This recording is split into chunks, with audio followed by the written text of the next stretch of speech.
ఆంధ్ర తెలంగాణలో తక్కువ ఫీజులతో high quality results ఇస్తున్న ఏకైక సంస్థ తిరుమల్ ఐఏఎస్ ఇన్స్టిట్యూట్. 7 నెలలు దాటుతుంది గవర్నమెంట్ ఫామ్ అయి. ప్రతిపక్షాన్ని ఎదుర్కోవడంలో అధికార పక్షం వెనకబడిపోయిందా?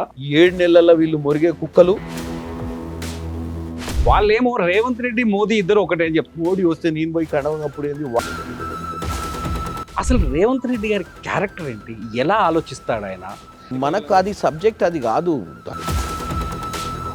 ఇప్పుడు ఈ రుణమాఫీ కావచ్చు, ఈ ఇష్యూలు కావచ్చు, వీటన్నింటినీ డైవర్ట్ చేయడం కోసమే రేవంత్ రెడ్డి హైడ్రాని తీసుకొచ్చారు. మనకు అభద్రతా భావం అనేది ఎప్పుడైతే మనకున్న పొజిషన్ని చామల కిరణ్ కుమార్ రెడ్డి గారు ఒకరే పార్లమెంట్లో కనిపిస్తారు. చామల కిరణ్ కుమార్ రెడ్డి కొద్దిగా ఎక్కువ తెలివికలోడు కాబట్టి. Welcome to Suman TV. Bhuvanagiri parliament సభ్యులు ముఖ్యమంత్రి రేవంత్ రెడ్డికి అత్యంత దగ్గరగా ఉన్న ఆత్మీయులు, అనుచరులు అన్ని చామల కిరణ్ కుమార్ రెడ్డి గారు ప్రస్తుతం మన సుమన్ టీవీ స్టూడియోలో ఉన్నారు. నమస్కారం కిరణ్ కుమార్ రెడ్డి గారు. కిరణ్ కుమార్ రెడ్డి గారు, స్ట్రైట్ గా ఒక క్వశ్చన్ అడగాలనుకుంటున్నాను మేము. 7 నెలలు దాటుతుంది గవర్నమెంట్ ఫామ్ అయి.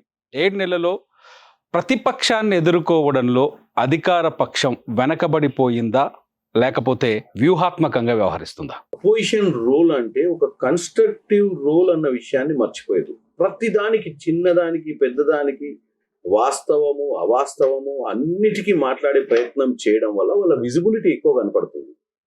మీకు తెలియదు ఏముంది, సబ్జెక్ట్ని యాక్చువల్గా జీవో పాస్ అయ్యి యాక్చువల్గా ఒక పథకం లాంచ్ అయ్యి ఆ పథకం ఏ లబ్ధిదారునికి పోతుంది, ఆ పథకంలో ఉన్నటువంటి పరిస్థితులు ఏంది, ఎట్లా దాన్ని ఇంప్లిమెంట్ చేయాలని గవర్నమెంట్ ఆలోచన చేస్తున్న సమయంలోనే వాళ్ళు ప్రజల్ని కన్ఫ్యూజ్ చేసే విధంగా బయటకు వచ్చి ఆ పథకం గురించి నెగిటివ్ మాట్లాడటం, ప్రజలలో కన్ఫ్యూజ్నెస్ క్రియేట్ చేయడం, ప్రజలకి ఇంకా ఆ పథకం వాళ్ళు 10 ఏళ్ళు పాలించిన తర్వాత 10 నెలలు కూడా కాలేదు.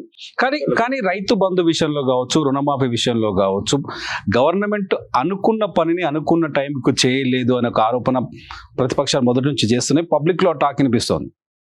రేవంత్ రెడ్డి గారు వచ్చిన తర్వాత మనం 6 గ్యారంటీలు ఇచ్చినాం, 6 గ్యారంటీలు నెరవేర్చాలి అన్న ఉద్దేశంతో ఎక్కడి నుంచి ఇస్తారండి 6 గ్యారంటీలు? బీరువాలకి వెళ్ళి తీసిస్తారా? సెక్రటేరియట్లకు పోయి ఇంప్లిమెంట్ చేయాలంటే ఉన్న అధికారులతో చర్చలు చేసి ఉన్న పరిస్థితులన్నింటినీ మనం ఏదైతే మనం అనుకున్న పరిస్థితులు అపోజిషన్లో ఉండి ఆలోచించినటువంటి వ్యవస్థ ఉందా అని ఆలోచించి పథకాలు ఇంప్లిమెంట్ చేద్దామనుకునే లోపు ఇక్కడ అంతా అస్తవ్యస్తంగా ఉండే. వచ్చేసరికి కొన్ని చీకటి జీవోలు, అంటే ఆ జీవోలు మనకు వెబ్సైట్లలో కూడా లేవు. సివిల్ సప్లైస్ లాంటి శాఖలలో కూడా 80-90 వేల బకాయిలు, 1000 కోట్ల బకాయిలు పెండింగ్ పెట్టిపోయారు. కానీ మీరు వాళ్ళు పెట్టిన పాలసీ అంటున్నారు, వాళ్ళు అంటున్నారు మేము 1 లక్షలోపు రుణమాఫీని దాదాపు 30 లక్షల రైతుల వరకు చేశాము, మీరు 18 లక్షలకే చేసి పూర్తిగా చేశామని చెప్తున్నారు అంటున్నారు. నేను ఒక్కటి చెప్తా, 2014 రుణమాఫీ చెప్పారు.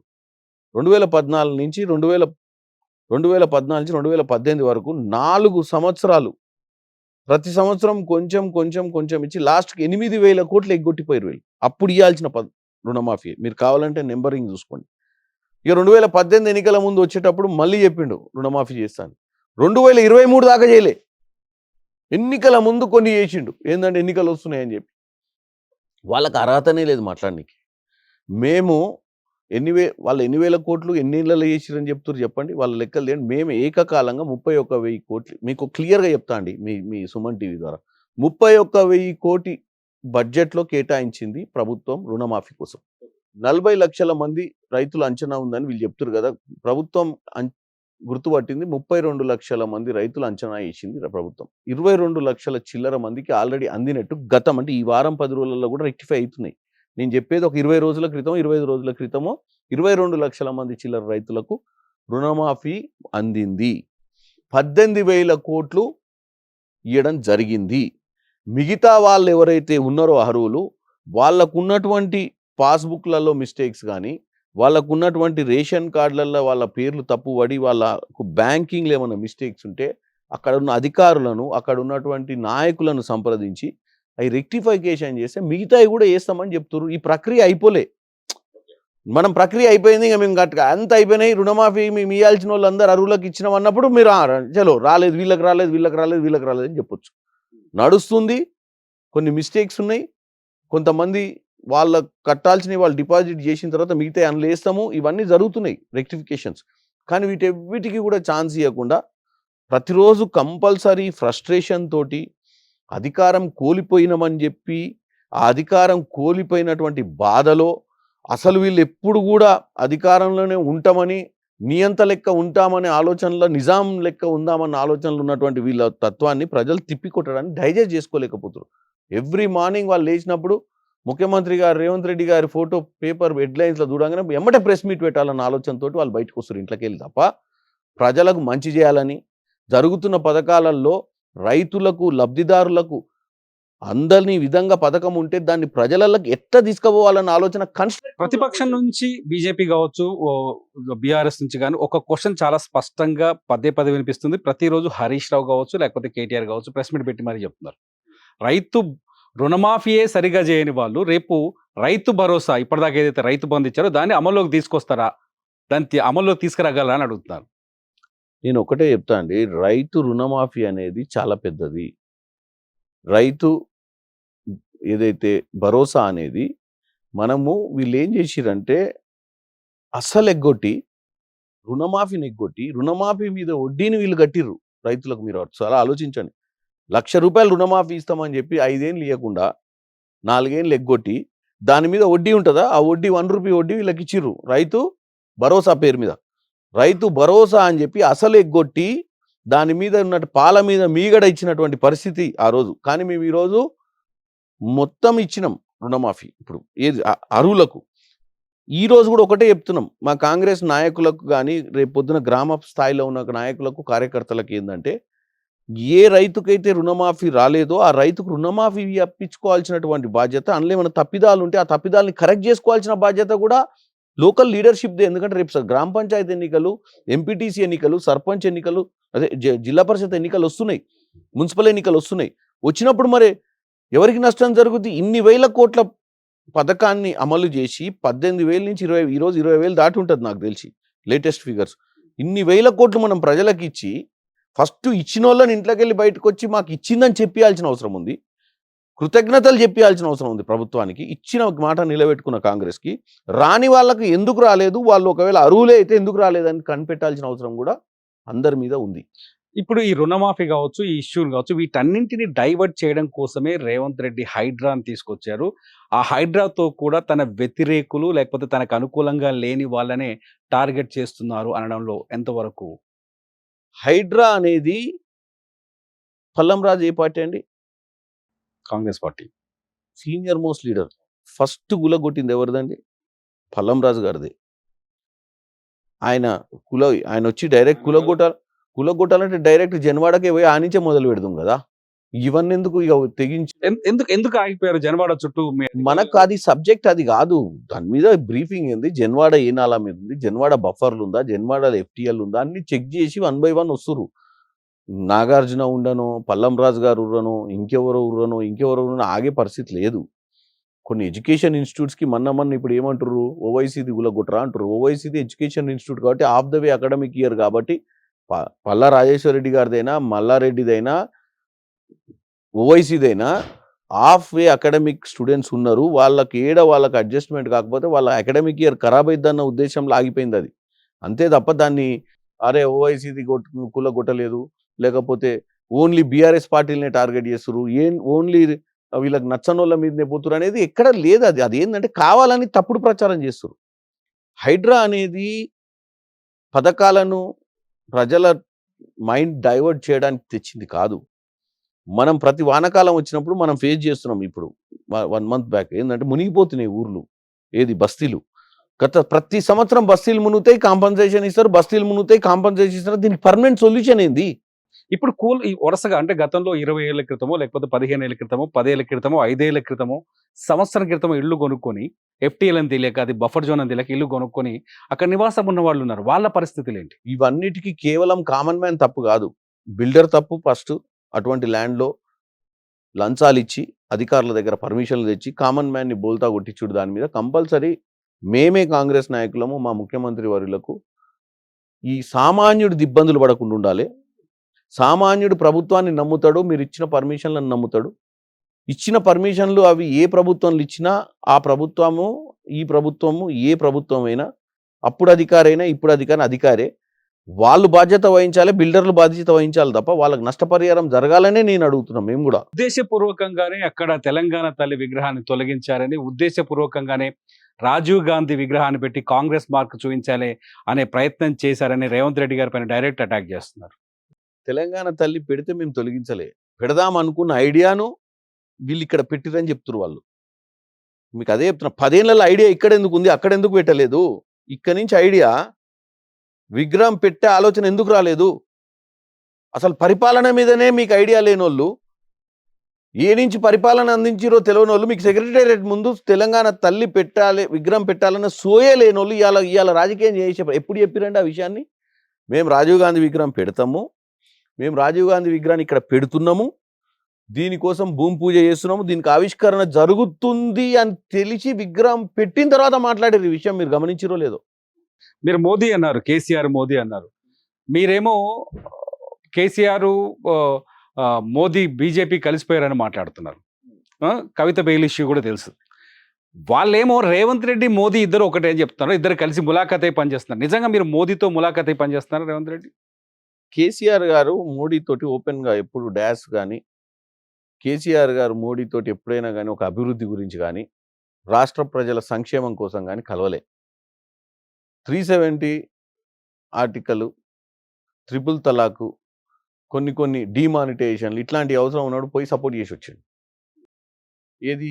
అండర్ గ్రౌండ్లా ఓపెన్గా తెలంగాణకు నాకు నిధులు కావాలి, తెలంగాణకు విభజన హామీల ప్రకారం రావాల్సిన నిధులు రాలేదు, నేను ఊకోను, నేను తొడగొడతాను ఏ రోజు అనలేదు దొర.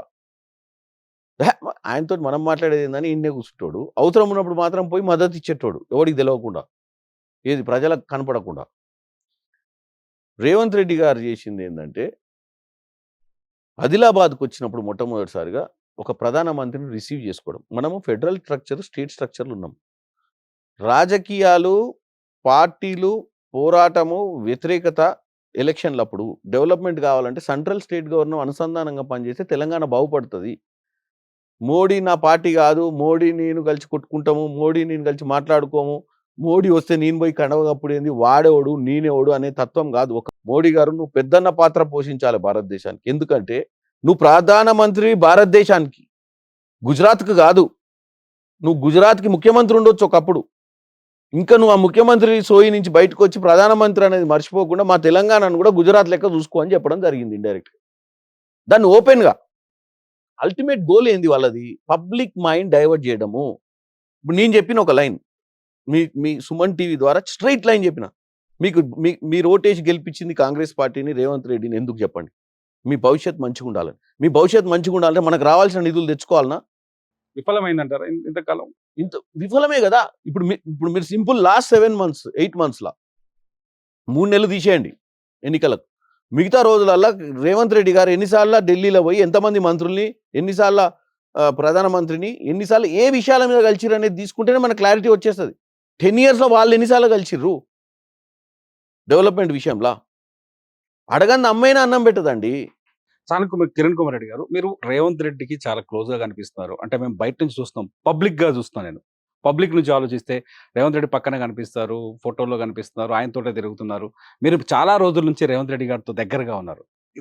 తెలంగాణ జనం ఒకటి అనుకుంటారు, రేవంత్ రెడ్డి గారి పైన ఈ స్పెక్యులేషన్, ఆ స్పెక్యులేషన్, రకరకాల సోషల్ మీడియా రకరకాల కామెంట్స్ ఉన్నాయి, రకరకాల క్వశ్చన్స్ ఉన్నాయి.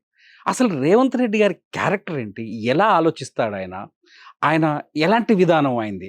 అసలు ఎలా ఉంటాడు పర్సనల్గా? నీకు ఒకటి చెప్తా అండి, రేవంత్ రెడ్డి గారు జీవితంలో ఆయన మైండ్లో ఏమనుకుంటాడు ఎప్పుడు అంటే, మీరైనా నేనైనా ఎవరమైనా మనకు అభద్రతా భావం, ఇన్సెక్యూర్ అనేది ఎప్పుడైతామంటే మనకున్న పొజిషన్ని కాపాడుకోవాలనుకున్నప్పుడు ఇన్సెక్యూర్ అవుతాం. వనపర్తిలో బస్సు ఎక్కి హైదరాబాద్ వచ్చి మొట్టమొదటిసారిగా రాత్రి బస్సు ఎక్కి పొద్దున్న దిగిండు.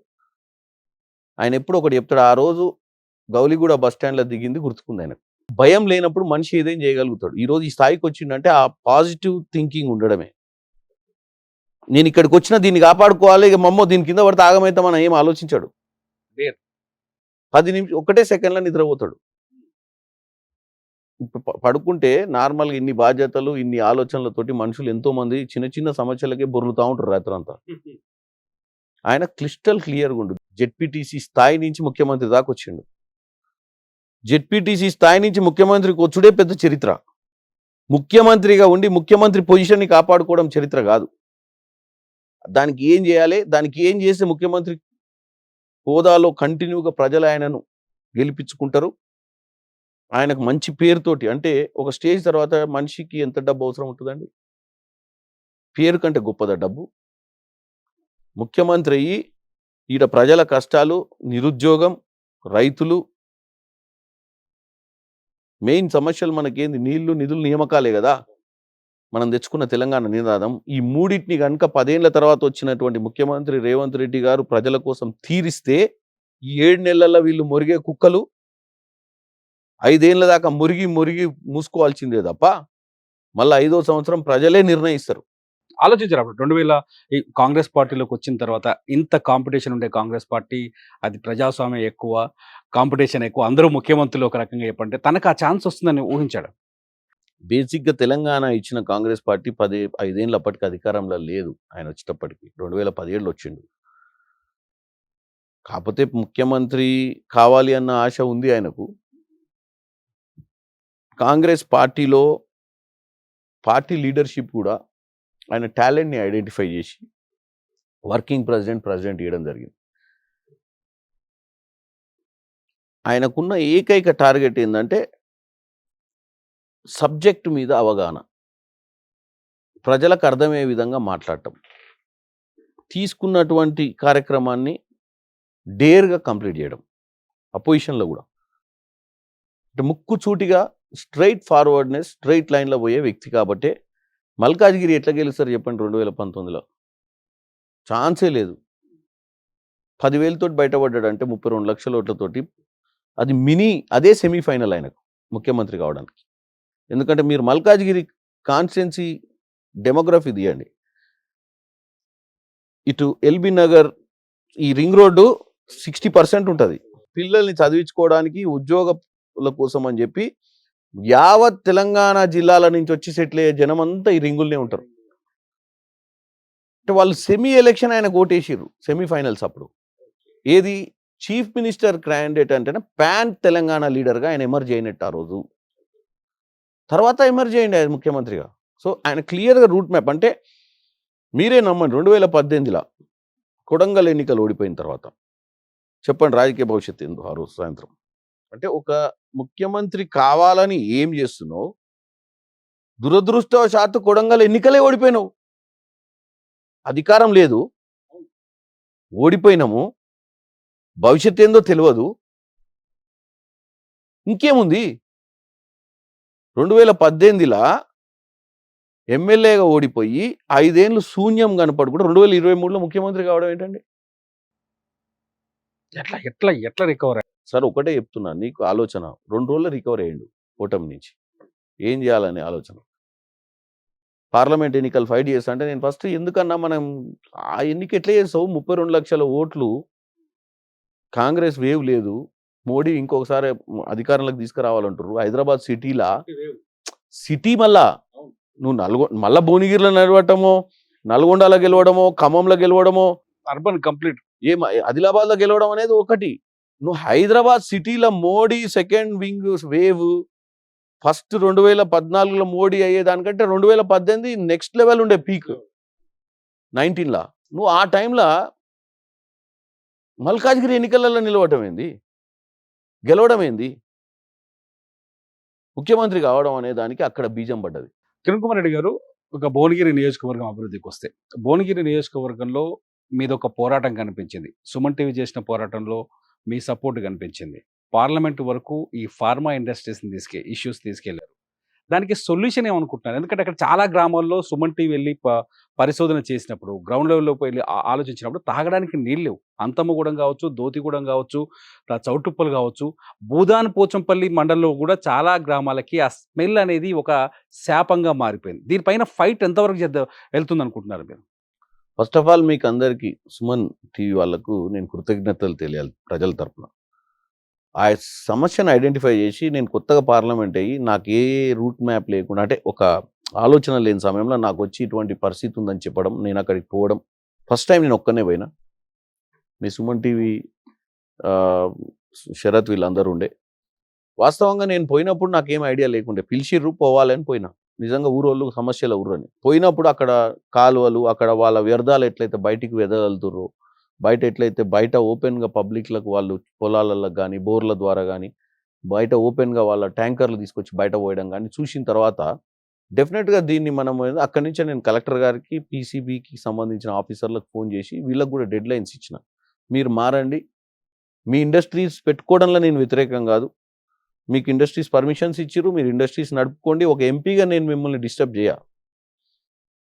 మీరు ఏదైతే ఇండస్ట్రీ పెట్టి ఈ వేస్టేజ్ ప్రాసెసింగ్ ఏదైతే ఉందో దాన్ని మీరు ఏదైతే as per the national green tribunal and pollution control board ఇచ్చినటువంటి దిశానిర్దేశం ప్రకారం దాన్ని మీరు ప్రజలకు రాకుండా దాన్ని తీసుకుపోయి హైదరాబాద్లోనో ఎక్కడో వేస్ట్ మేనేజ్మెంట్ ద్వారానో లేకపోతే మీ దగ్గర ఉన్నటువంటి మెకానిజం ద్వారానో చేయాలని చెప్పిన నేను. కానీ వాళ్ళకు 1 మంత్ ఇచ్చిన తర్వాత మొన్న పోవడం జరిగింది. ఇది మళ్ళీ ఎమ్మెల్యే గారు వచ్చిర్రు, కలెక్టర్ గారు వచ్చిర్రు. ఎందుకంటే దాని మీద నేను ఒక రోజు పోయి వచ్చి దాన్ని ఏదో చేసేసిన నా వంతు బాధ్యత అయిపోయింది అనుకోలే. పోయినాం. ఈసారి కూడా వాళ్ళకి ఏంటంటే మళ్ళీ కొంచెం టైం ఇచ్చినాం.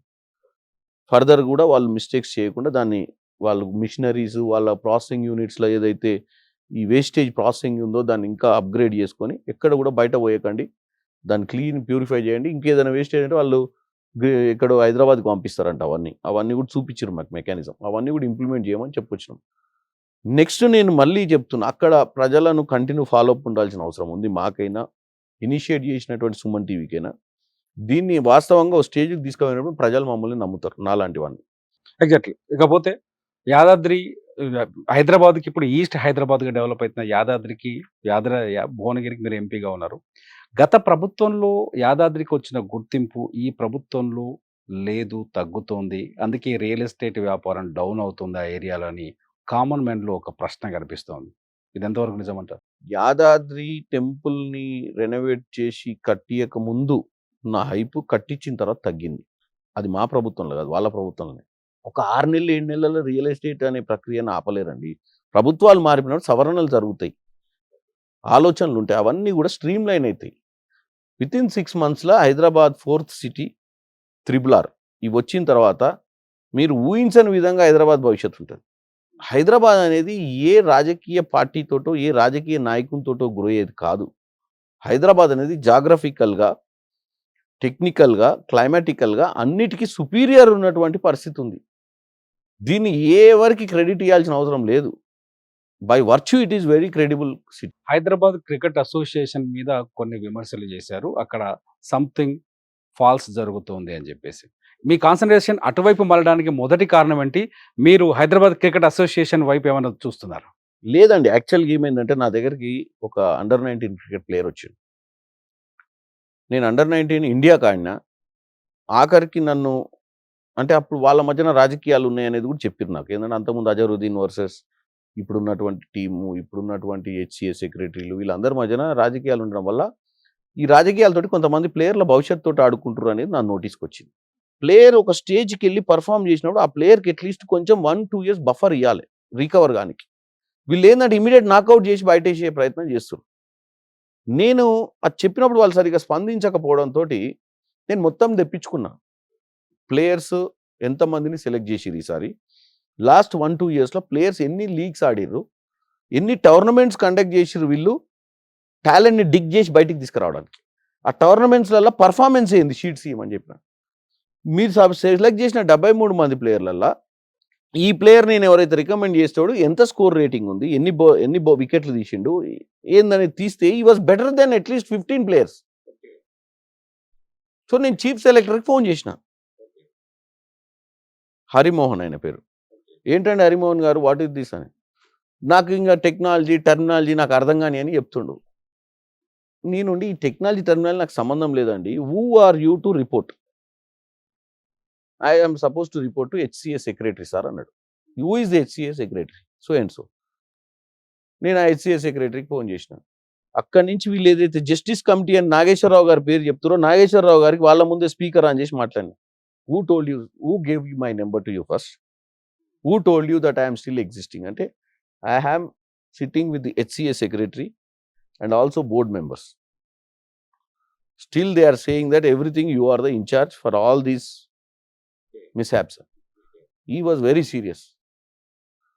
నా జీవితంలో నేను చేసింది ఒకటే అసైన్మెంట్, హెచ్సి అనే ఒక అసైన్మెంటే always I regret for coming in there.